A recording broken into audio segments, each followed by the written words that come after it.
Voiceover: Why Ancient Humans Were Terrified of the End of the World. Runtime: approximately 9:15. Clean narration only. All visual and sound cues removed. What? Almost every civilization in recorded history believed the world was about to end. Every single one. At the same time, the Greeks, the Norse, the Aztecs, the Maya, medieval Christians, modern people. The world has been about to end for all of recorded history. It hasn't yet, but we keep trying. Here's the thing about human brains. They are, at their core, threat detection machines. Our ancestors survived because they assumed the worst. Hear a rustle in the bushes? Assume predator. Don't wait to find out. The people who waited to find out didn't survive long enough to become ancestors. This is called negativity bias, and we all have it. Our brains find negative information more memorable, more believable, and more urgent than positive information. Add religion, political instability, disease, famine, and a night sky full of unexplained phenomena, and the end of the world starts seeming not just possible, but imminent. The real mystery isn't why ancient people expected the apocalypse, it's why we're surprised they did. Before we get to the really dramatic stuff, let's talk about something interesting. Over 200 different cultures around the world have flood myths. 200. A great flood. A warning from a god or ancestor, a boat, survivors, a new beginning. The details differ. The core story is almost identical. The Epic of Gilgamesh, written around 2100 BC, predating the biblical version, contains a flood story so similar to Noah's that scholars have extensively studied the connection. Why did so many civilizations independently develop flood apocalypse myths? Because floods actually happened. Massive, civilization-ending floods. After the last ice age, global sea levels rose by over 400 feet. Coastal settlements were swallowed by the ocean. Entire cultures were displaced. That's not mythology, that's memory. The Norse didn't just believe the world would end. They had a detailed schedule. Ragnarok, the twilight of the gods, was a prophesied series of events with specific characters, specific deaths, and a specific order. First, 3 years of endless winter, no summer, famine, war between family members, complete social collapse.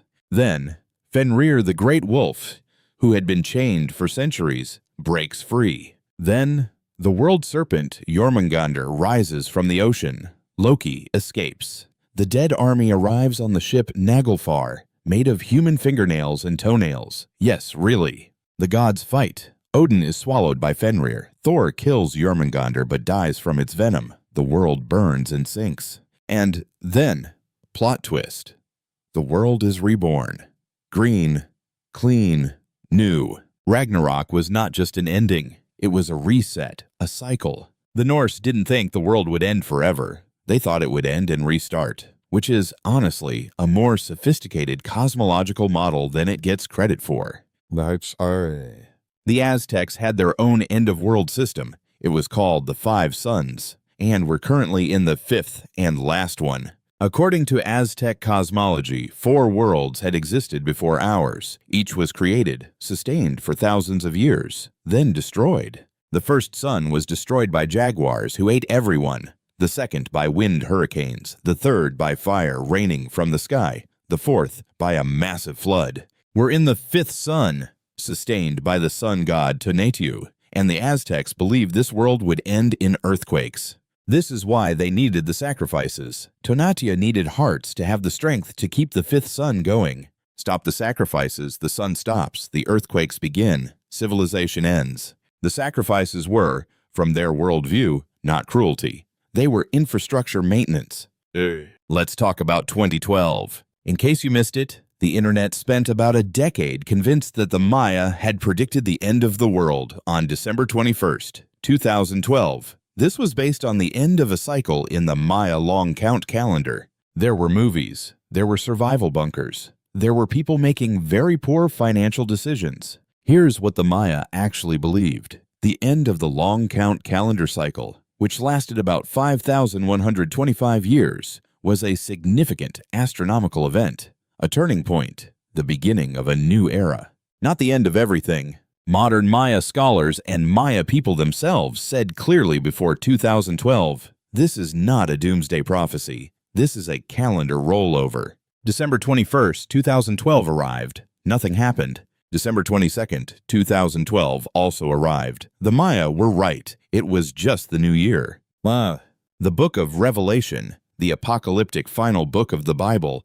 is one of the most influential texts in human history. It was written around 95 AD by John of Patmos, a Christian living under Roman rule. And here's the thing, it's coded. Revelation was written in a style called apocalyptic literature, a genre of coded political protest used in times of oppression. The bizarre imagery, beasts, numbers, symbols, was code that early Christians would have understood. The number 666, almost certainly a reference to Emperor Nero, whose name in Hebrew, gematria, a system of assigning numbers to letters, adds up to 666. The beast most likely referred to Rome itself, the empire that was actively persecuting Christians when the text was written. But for 2,000 years, people have been identifying specific current events with Revelation's prophecies and declaring the end times imminent. Every generation, without exception.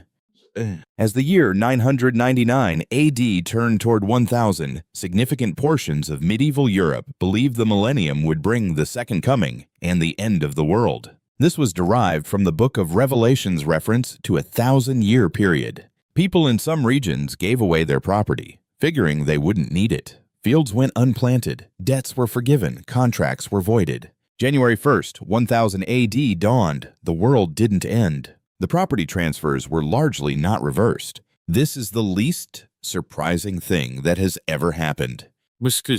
Here's the important asterisk on all of this. When 30 to 60% of Europe's population dies in 5 years, it doesn't matter what your theology says. In practical terms, that is the end of the world. The medieval people who thought the Black Death was the apocalypse weren't being irrational. They had evidence. Their civilization was collapsing. Their economy was disintegrating. Everyone they knew was dying. When apocalypse predictions survive, it's often because, at some point, they came close enough to true that they felt credible. Go. Let's take a quick tour of the most confident and most wrong doomsday predictions in history. William Miller, 1844. Jesus would return on October 22nd. He didn't. This became known as the Great Disappointment. About 100,000 people had been waiting. They had to go home. The Jehovah's Witnesses predicted 1914, then 1925, then 1975. Each time, wrong. Each time, adjusted the date and tried again. Harold Camping predicted May 21st, 2011. Then October 21st, 2011. Nothing. He spent $100 million advertising his prediction. The pattern, confident prediction. Sincere belief, devoted followers. Wrong. Then, we must have miscalculated. New date, repeat. Here's the uncomfortable truth. Some modern doomsday fears are genuinely legitimate. Nuclear war, still a real risk. We came extremely close in 1983 when Soviet early warning systems falsely detected a U.S. nuclear launch. One person, Stanislav Petrov, decided the alarms were probably wrong and didn't report it. He was right. Asteroid impact, statistically certain over geological time. We're actively working on planetary defense. Climate change, genuinely reshaping civilization. How much depends on us. AI, unpredictable, genuinely uncertain. The difference between ancient doomsday fears and modern ones. We have data, we have science, and we have some capacity to actually do something about them. Ancient people predicted the end out of helplessness. Modern people predict it out of awareness. Why do humans keep predicting the end? Psychologists point to several mechanisms. Terror management theory. Awareness of our own death is so overwhelming that we cope by imagining grand endings where our deaths are part of a meaningful cosmic event, not just random. Pattern recognition run amok. Our threat detection brains are designed to find patterns. Bad things happen. Comets appear. Bad things happen again. The comet did it. News amplification. Everything is fine, doesn't get clicks. The end is near. Sells newspapers, gets views, generates engagement. The information environment rewards doom. And finally, the end never arriving just means the prediction was slightly early. There's always a next date. Despite centuries of effort, the world has declined to end on schedule. Every predicted date has come and gone. Every sign of the apocalypse has been reinterpreted. Every miscalculation has been revised. And yet, each generation is absolutely certain that theirs will be the one. There's something almost impressive about this level of commitment to being wrong. Nay.